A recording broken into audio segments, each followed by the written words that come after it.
Cela fait une douzaine d'années que ce rapport a été écrit par des officiers de l'armée française. Un rapport immédiatement classé confidentiel défense par les autorités.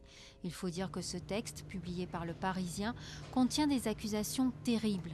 Quand la France entame en 1960 une série d'essais nucléaires au Sahara, elle mène des expérimentations qui iront jusqu'à délibérément exposer des hommes aux radiations, parfois même en les envoyant à 800 mètres seulement du point d'impact juste après l'explosion.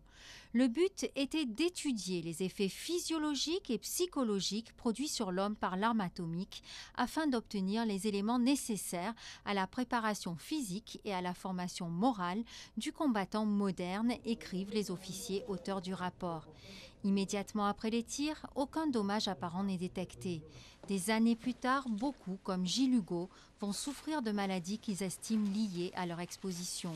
Gilles Hugo a passé 2 ans en Algérie et a vécu 4 essais nucléaires. Aujourd'hui, il a un cancer, ses enfants et petits-enfants souffrent de pathologies inexpliquées. À un moment ou l'autre, ils vont bien être obligés de reconnaître qu'ils ont envoyé des gens du contingent, des appelés comme moi et puis beaucoup d'autres, connaissant les risques de santé que nous encourions.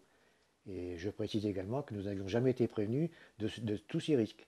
Simplement, lorsqu'on devait passer la visite de libération, il y a le médecin qui m'a dit écoutez, évitez de faire des enfants tout de suite. J'ai un autre collègue qui est avec moi dans le camp de toile, on s'est retrouvé par la suite. Lui, on lui a dit vous risquez d'être stérile, mais vous inquiétez pas, ça va revenir. C'est tout ce qu'on a eu comme information.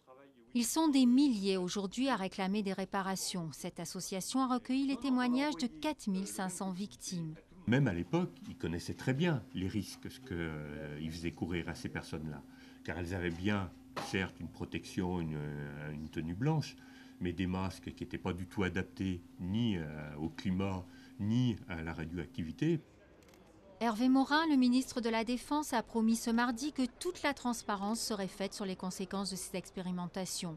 Une loi d'indemnisation a déjà été adoptée en 2009, mais une étude supplémentaire a été demandée sur chaque tir. La liste des victimes pourrait être longue.